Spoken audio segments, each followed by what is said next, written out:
आपको पता है कि 25 जून को 1975 हमारे देश में आपातकाल लागू हुआ था।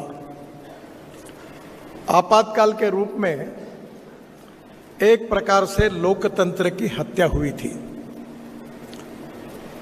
फ्रीडम ऑफ स्पीच पूरी तरह समाप्त हुई थी। मीडिया के ऊपर नियंत्रण आए थे और हमारे लाखों कार्यकर्ताओं को जो सरकार के खिलाफ अपने विचार रखते थे उनको maintenance of internal security act Misa के अंतर्गत जेल में रखा गया था। 2 साल तक लोग बंद थे। उनका कोई दोष नहीं था, पर स्वाभाविक रूप से अन्याय और अत्याचार के रूप में लोकतंत्र की हत्या करके, संविधान की हत्या करके ये इमरजेंसी आपातकाल इस देश पर थोपा गया था। बंगलौर की विशेषता ये थी कि उस समय बंगलौर के जेल में अटल बिहारी वाजपेयी, लाल कृष्ण आडवाणी जी, जॉर्ज फर्नांडिस जी, सभी उस समय के बड़े बड़े नेता ये बेंगलोर के जेल में बंद थे।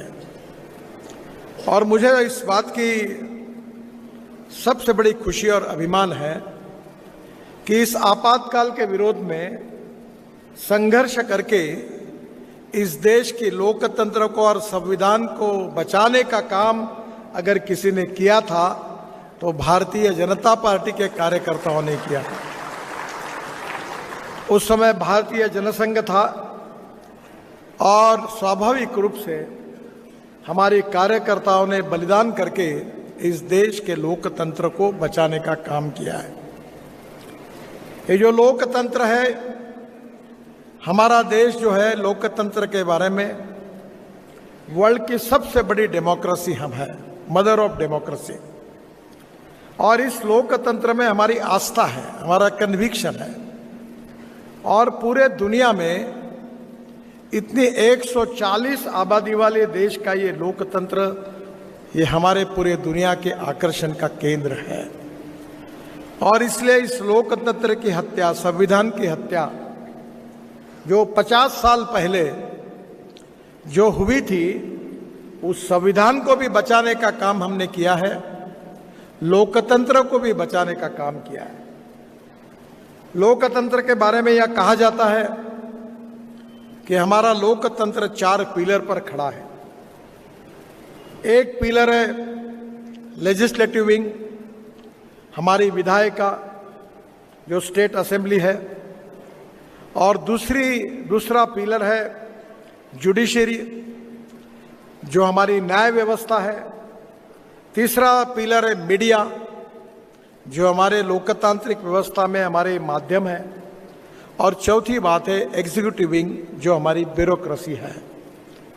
ये चारों के बारे में हमारे संविधान में उनकी कार्य, कर्तव्य और जिम्मेदारी के बारे में ठीक प्रकार से लिखा गया है। पर दुर्भाग्यवश जो हमारा संविधान था, जो एक प्रकार से हमारे लोकतंत्र का हार्ट है, उस संविधान को इमरजेंसी के कार्यकाल में तोड़ा गया, मरोड़ा गया। इतना ही नहीं तो विशेष रूप से जो संविधान की दुरुस्तियां उस समय की गई थी, उसने एक प्रकार से लोकतंत्र को समाप्त किया था। आपको याद होगा, जनता पार्टी की सरकार आई और पहले हमने जो लोकतंत्र को एक प्रकार से डंक लगाने वाली दुरुस्तियां जो उस समय कांग्रेस पार्टी ने की थी, उसको सबको हमने फिर से सुधारा और लोकतंत्र को बचाने का कार्य हमारे पार्टी ने किया, हमारे कार्यकर्ताओं ने किया। बहनों और भाइयों, ये जो संविधान है, ये संविधान हमारे लिए सर्वोपरि है। पर दुर्भाग्यवश इस चुनाव में यह प्रचार किया गया कि भारतीय जनता पार्टी 400 सीटें इसलिए चाहती है कि 2/3 मेजॉरिटी से वो संविधान को बदलना चाहती है। दलित, पीड़ित, शोषित जो लोग हैं समाज के, जिनको आरक्षण की सुविधा प्राप्त है, वो समाप्त करना चाहती है और बाबा साहेब अम्बेडकर जी के संविधान को समाप्त करना चाहती है। जिस पार्टी ने संविधान को तोड़ा, तोड़ मरोड़ कर अपने स्वार्थ के लिए रखा है, उन्होंने हमारे ऊपर झूठे आरोप लगाए।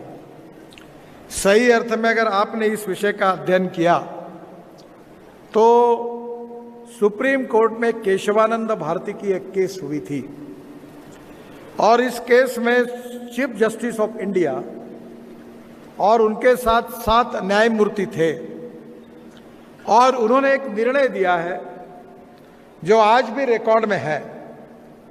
उसमें उन्होंने कहा है कि salient features of the constitution can not be change. संविधान के मूलभूत तत्व कोई भी पार्टी कितनी भी मैच्योरिटी आई तो भी बदल नहीं सकता। मूलभूत तत्व क्या है? लोकतंत्र, समाजवाद, धर्मनिरपेक्षता, freedom of speech, fundamental right, इसको एक्सप्लेन किया गया है लोक अपने संविधान में। और ये जो साइलेंट फीचर्स है ये कभी बदल ही नहीं सकती। जो पार्ट बी है, जो समय समय पर संविधान के जो कलम्स है उसमें दुरुस्ती करने का अधिकार उस समय के सरकार को है।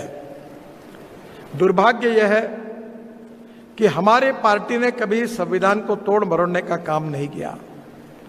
जिस कांग्रेस पार्टी ने बाबा साहब अंबेडकर जी के संविधान को तोड़ने का काम किया, उसी कांग्रेस पार्टी ने इस चुनाव में अपप्रचार किया कि भारतीय जनता पार्टी संविधान को तोड़ना चाहती है, बदलना चाहती है, लोकतंत्र खतरे में है। जिन लोगों ने लोकतंत्र को समाप्त करने की कोशिश की और देश में डिक्टेटरशिप की शुरुआत करने का प्रयास इंदिरा जी के नेतृत्व में किया था, वही पार्टी हमारे बारे में गलत प्रचार उन्होंने किया गया। एक अंग्रेजी में एक कहावत है कि जब कन्विंस नहीं होता है तो कंफ्यूज करने की कोशिश होती है, और जनता को कंफ्यूज करने की एक कोशिश की गई कि यह संविधान बदलने वाली पार्टी है हमारी, हम लोकतंत्र को खत्म करेंगे, हम मीडिया के अधिकारों को खत्म करेंगे, हम जुडिशरी को खत्म करेंगे। एक प्रकार से इस प्रकार का अपप्रचार इस चुनाव में किया गया। मुझे इस बात की खुशी है कि ये पूरा इतिहास, इसको 50 साल हुए हैं। स्वाभाविक रूप से जो नई जनरेशन आई है उनको इस बात का पता नहीं है। मुझे पूरे जीवन में ये बात इसलिए याद है कि 1975 में मैं HSC बोर्ड की परीक्षा का अध्ययन कर रहा था और जब इमरजेंसी लगी तब मैं राष्ट्रीय स्वयंसेवक संघ का स्वयंसेवक था। उस समय टेक्नोलॉजी प्रगत नहीं हुई थी, तो साइकोलोस्टाइल मशीन पर पत्रक निकालने का काम होता था और वो कॉपी लेकर मैं पूरे शहर में एक एक एरिया में पहुंचाने का काम करता था और मेरे घर में एक प्रेस चलाता था। उसका नुकसान ऐसा हुआ कि मेरे परिवार के लोग, घर के लोग मेरे ऊपर बहुत नाराज हुए क्योंकि मैट्रिक की परीक्षा में मुझे 52% मार्क मिला। मेरे घर वालों की इच्छा थी कि मैं इंजीनियर बनना चाहिए, पर मैं इमरजेंसी के खिलाफ जो कार्रवाई चल रही थी उसके साथ उस आंदोलन में जयप्रकाश जी के नेतृत्व में मैंने कार्य शुरू किया। और मेरा दुर्भाग्य ऐसा कि मुझे 52% एग्रीगेट परसेंटेज मिला और इंजीनियरिंग कॉलेज में साइंस ग्रुप में मुझे 49.26% मार्क मिला। तो 50%, अगर प्रोफेशनल कॉलेज में एडमिशन लेनी है इंजीनियरिंग को, बाकी तो नियम ये था कि 50% से ज़्यादा साइंस ग्रुप में मार्क्स चाहिए। मुझे एडमिशन नहीं मिल पाई, मैं इंजीनियर नहीं बन पाया। मेरे घर में काफ़ी नाराज़गी इस बात की थी। आज मुझे इमरजेंसी के खिलाफ काम करने का, जो मैंने काम किया उसका पुरस्कार मिला। अभी तक मुझे 9 डिलीट्स, डॉक्टरेट्स मिली और अभी तक मैं डॉक्टर नाम नहीं लगा और 7 वर्ल्ड रिकॉर्ड हुए। तो कभी कभी मुझे लगता है कि जो होता है वो अच्छे के लिए होता है, पर उस समय को मैं भूल नहीं सकता। उस समय में हमारे कार्यकर्ताओं ने प्रतिकूल परिस्थिति में अन्याय अत्याचार सहन करते हुए ये मीसा के अंदर 2-2 साल बंद रहे। वो घर बर्बाद हुए, वो परिवार बर्बाद हुए, अनेक लोगों का इतना नुकसान हुआ अन्याय हुआ, अत्याचार हुआ, पुलिस ने पिटाई की। मुझे याद है अनेक लोगों ने सत्याग्रह किया। जब पुलिस के खिलाफ आंदोलन करते थे इतनी पिटाई होती थी, इतना मार खाया हमने जीवन में कि मैं कुछ दिन पहले नागपुर के जेल में जाने का मौका मुझे मिला। मैं गेस्ट करके गया, नहीं तो आप कहोगे आप जेल में जाने को कैसे, क्या अधिक आपको ये अवसर प्राप्त हुआ। तो मैं जब गया तो मुझे याद था कि हम रात तक ऐसे बैठे थे, फिर कभी तो भी मुलाकात होती थी। जिनका कोई गुनाह नहीं था, जिन्होंने कोई गलत काम नहीं किया था, लोकतंत्र में उनके संवैधानिक अधिकारों का हनन करके उन लोगों को जेल में रखा गया। शायद येदियुरप्पा जी को याद होगा वो समय। और इसलिए बहनों और भाइयों, हमारे पार्टी ने ये संविधान की हत्या जो कांग्रेस पार्टी ने की है, इतिहास जो होता है, इतिहास बहुत महत्वपूर्ण होता है। जो भूतकाल का इतिहास होता है, वर्तमान काल में उसका अध्ययन करके, चिंतन करके भविष्य काल में उसके साथ हमको जाना है, तो इतिहास का अध्ययन बहुत ही आवश्यक है, उसको भूलना नहीं चाहिए। और उसको याद रखकर, इस लोकतंत्र को मजबूत रखकर, संविधान के बारे में हमारी पार्टी की जो श्रद्धा है उसको कायम रखते हुए हमें आने वाले अनेक सालों तक नई पीढ़ियों को यह बताना पड़ेगा कि संविधान के हत्यारे कौन है, लोकतंत्र के हत्यारे कौन है, किसने ये पाप किया है। हमने तो लोकतंत्र को बचाने के लिए संघर्ष किया है, संविधान को बचाने के लिए हमने संघर्ष किया है, और जब तक हमारी पार्टी है हम लोकतंत्र और संविधान की रक्षा पूरी ताकत के साथ करेंगे। ये संदेश हम सबको जनता में देना है। बहनों और भाइयों, हमारी पार्टी की अपनी विशेषता है। हम परिवारवादी पार्टी नहीं है कि हमारे स्वाभाविक रूप से किसी का लड़का लड़की होना गुनाह नहीं है। अगर उसमें कर्तृत्व है तो उसको भी मौका है। पर दुर्भाग्यवश इस देश में पंडित जवाहरलाल नेहरू जी से लेकर अभी राहुल गांधी तक एक परिवार ने कांग्रेस पार्टी के रूप में, एक पारिवारिक पार्टी के रूप में काम किया। और ये काम करते समय इस पार्टी ने देश का बहुत बड़ा नुकसान किया है। 1947 में हमें स्वाधीनता मिली, और 1947 में स्वाधीनता मिलने के बाद आज 75 साल लगभग पूरे हुए। और इस 75 साल में 60 साल इस देश में अनेक राज्यों में काम करने का मौका कांग्रेस पार्टी को मिला। क्या हुआ? कांग्रेस पार्टी ने नारा दिया था गरीबी हटाओ का। कांग्रेस पार्टी ने 20 कलमी 5 कलमी कार्यक्रमों की घोषणा की। गरीबी हटाओ का नारा देते उसके ऊपर चुनाव जीते। गरीबी दूर हुई? नहीं हुई। हाँ, एक बात जरूर है कि 60 साल में कांग्रेस पार्टी के नेताओं की, कार्यकर्ताओं की और चेले चपाटे और चमचों की गरीबी जरूर दूर हुई। पर कांग्रेस पार्टी ने पूरे देश को खोखला बना दिया। आपको याद होगा कि 1947 में पंडित जवाहरलाल नेहरू जब देश के प्रधानमंत्री बने तो वो कम्युनिस्ट विचारधारा से प्रभावित थे। उनने रशिया के इकोनॉमिक मॉडल को स्वीकार किया। पंडित जवाहरलाल नेहरू जी के बाद इंदिरा गांधी आई, उन्होंने भी वो लेफ्टिस्ट मॉडल को अपनाकर बैंकों का राष्ट्रीयकरण किया। राजे लोगों के तनखे बन के बहुत से निर्णय वो लेफ्टिस्ट विचारों के आधार पर उन्होंने किए। उस समय देश में 3 विचारधाराएं थी। एक था साम्यवाद, दूसरा था समाजवाद और तीसरा था पूंजीवाद।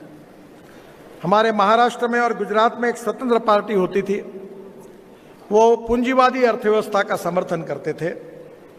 दूसरी पार्टी थी समाजवादी पार्टी थी, जो राम मनोहर लोहिया जी ने जिसकी स्थापना की थी। वो काफ़ी झगड़े हुए। मुझे याद है कि जनता पार्टी के रूप में कर्नाटक में भी काफ़ी समाजवादी लोग थे। जॉर्ज फर्नांडिस, मधु लिमय, मधु दंडवते, मृणाल गोरे, SM जोशी, ये सब लोग थे। जॉर्ज फर्नांडिस साहब का मेरा बहुत नज़दीकी संबंध था। महाराष्ट्र में, मुंबई में मैं 18 साल विधानमंडल में रहा, तो बहुत बड़े नेता थे। अपने विचारों के प्रति वो प्रामाणिक थे।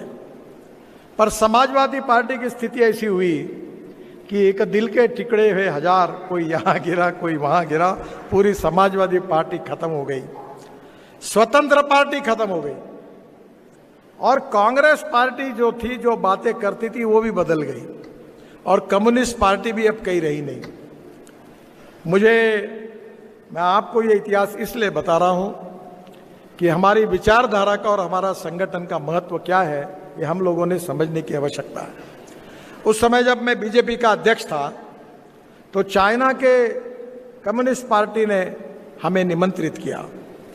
मैं एक डेलीगेशन लेके चाइना में गया था, और तब मेरे ध्यान में आया कि कम्युनिस्ट पार्टी के विचारों का और चाइना की सरकार का कोई संबंध नहीं था। शंघाई में जैसे हमारे यहाँ एनआरआई होते हैं, वैसे नॉन रेसिडेंशियल चाइनीज, इन्होंने काफ़ी बड़ी इन्वेस्टमेंट शंघाई में लाई, वो हमने अपने आंखों से देखी। और जब मैं चाइना के प्रेसिडेंट को मिला, वहाँ के पार्टी के लोगों को हम मिले, तो मैंने उनको कहा कि आपका केवल लाल झंडा, ये छोड़कर बाकी सब बदल गया है।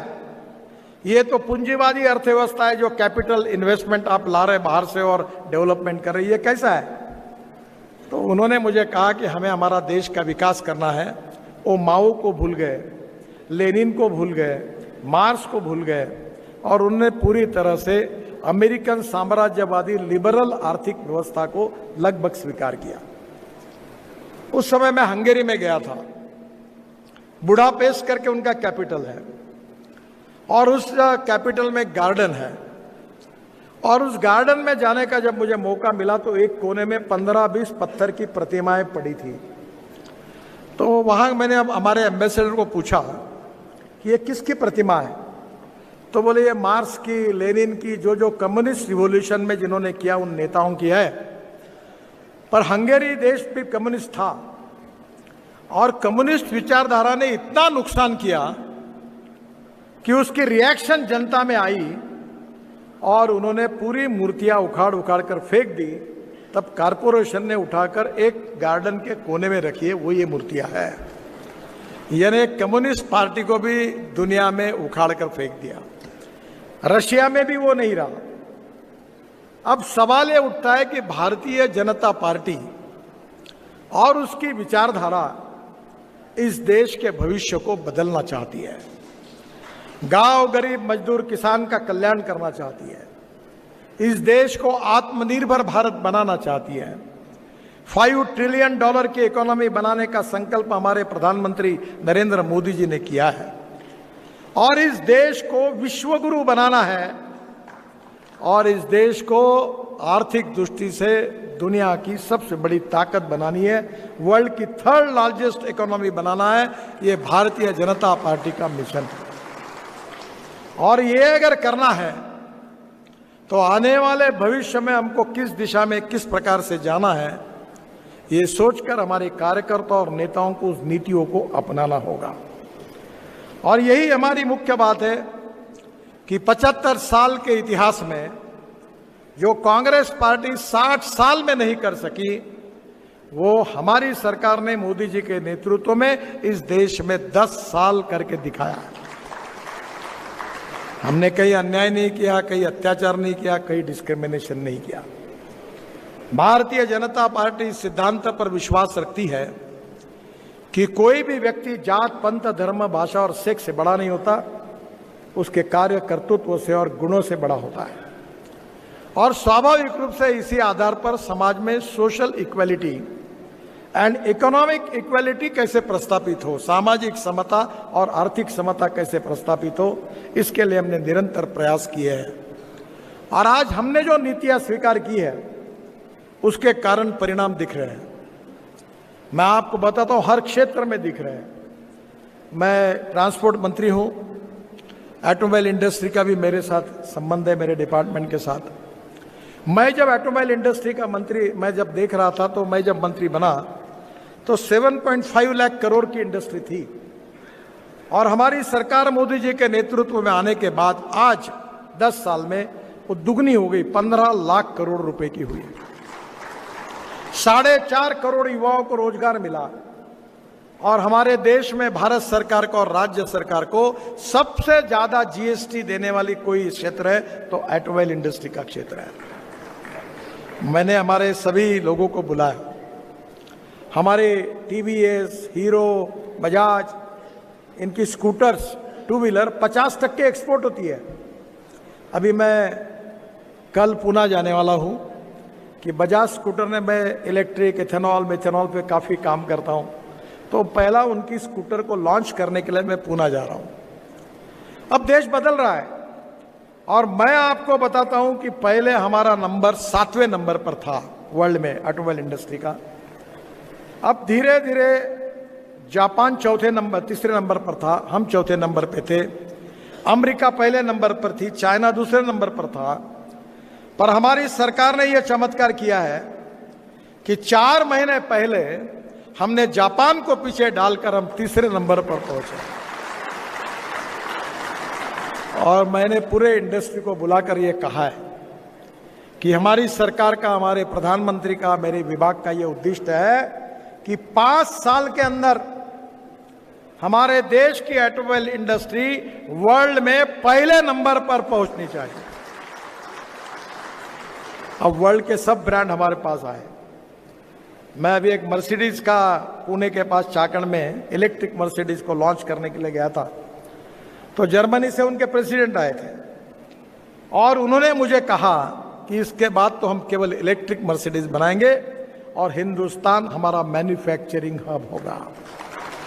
अभी पूरे बड़े बंगलोर में भी काफी कंपनियां हैं और आज हमारे देश में स्वदेशी स्वावलंबन के आधार पर हमने बायोफ्यूल और अल्टरनेटिव फ्यूल की शुरुआत की। आज आपके यहां से मेरे पास हाइड्रोजन पे चलने वाली गाड़ी है, इथेनॉल पे चलने वाली गाड़ी है, इलेक्ट्रिक पर आने वाली स्कूटर आई। मैं जब बात करता था तो लोग, मीडिया वाले मुझे पूछते थे कि गाड़ी रास्ते में बंद होगी इलेक्ट्रिक की तो क्या धक्का मारना पड़ेगा, क्या आप आओगे क्या? कोई गाड़ी बंद नहीं पड़ेगी। पूरे देश में इलेक्ट्रिक गाड़ी आ रही है, electric buses, electric car, electric scooter.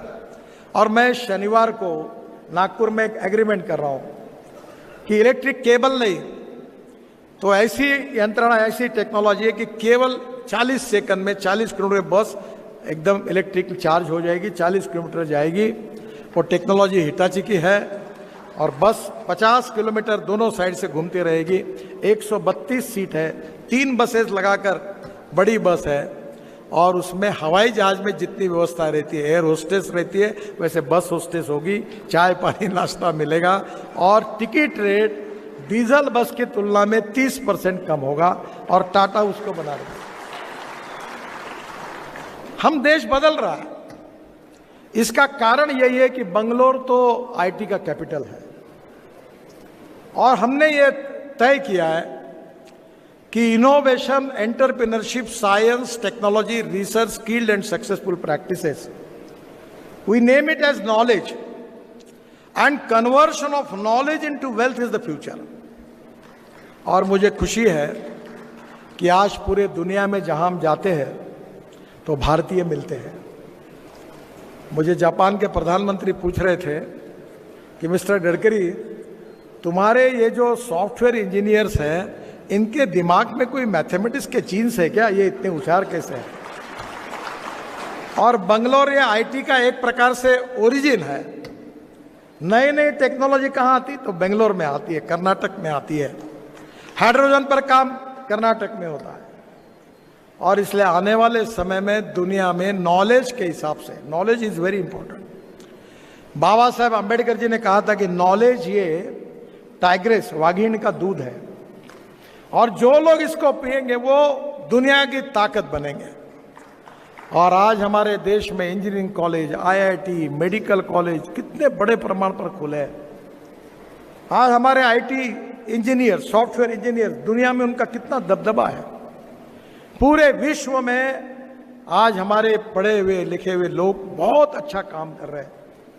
मुझे तो कभी कभी लगता है कि स्वामी विवेकानंद जी को हम लोग बहुत मानते हैं। और शिकागो में उन्होंने एक भाषण किया था, वो भाषण मैं अक्सर याद रखता हूं। उन्होंने कहा था कि 19वीं सदी जो थी वो मुगल सल्तनत की सदी थी। 20वीं सदी की जब शुरुआत हुई तो अंग्रेजों का यूनियन जैक सब तरफ फैल रहा था।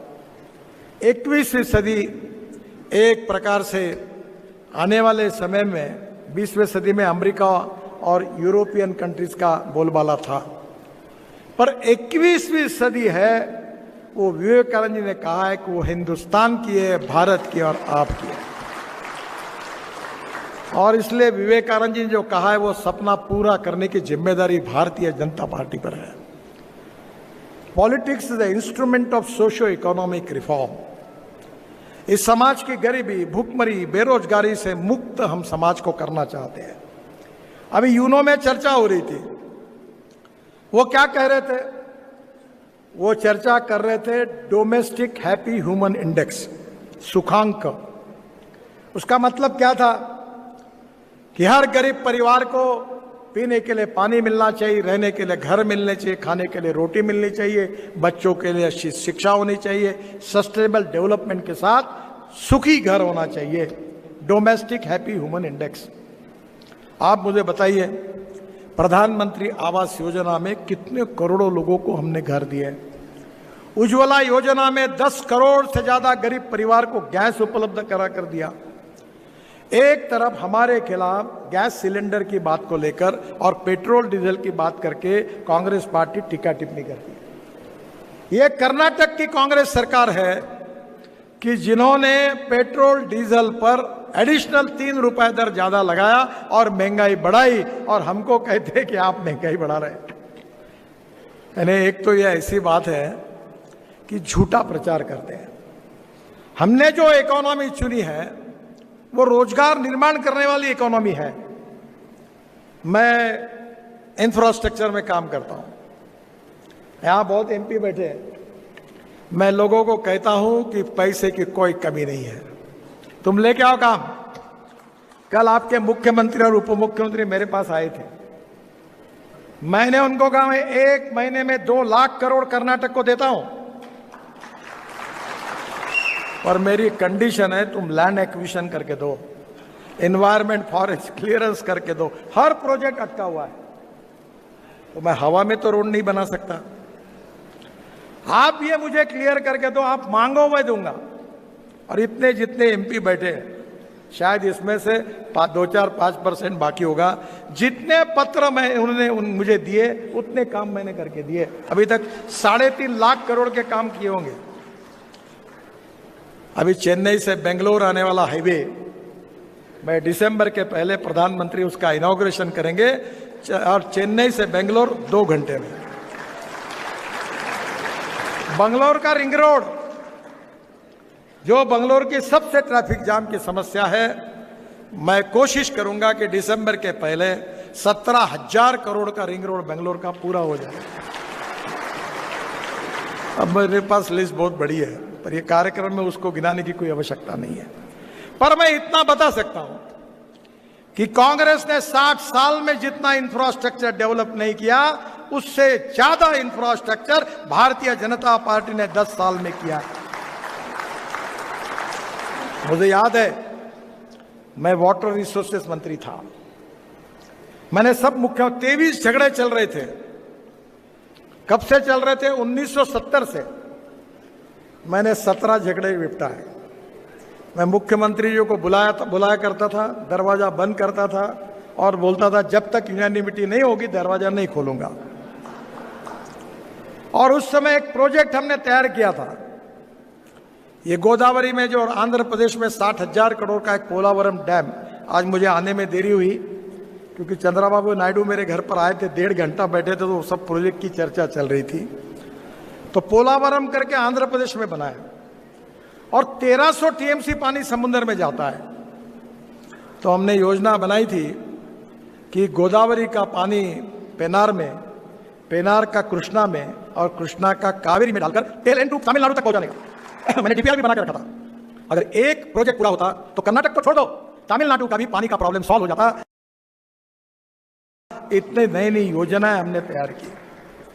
हम इस देश को बदलना चाहते हैं, गरीबी को दूर करना चाहते हैं, युवाओं को रोजगार निर्माण करना चाहते हैं, किसानों का भला करना चाहते हैं, रोटी, कपड़ा और मकान सबको देना चाहते हैं। हमारा सामाजिक आर्थिक चिंतन पंडित दीनदयाल उपाध्याय जी का अंत्योदय का चिंतन है कि समाज का जो सबसे आखिरी व्यक्ति है, जो आखिरी पायदान पर खड़ा है,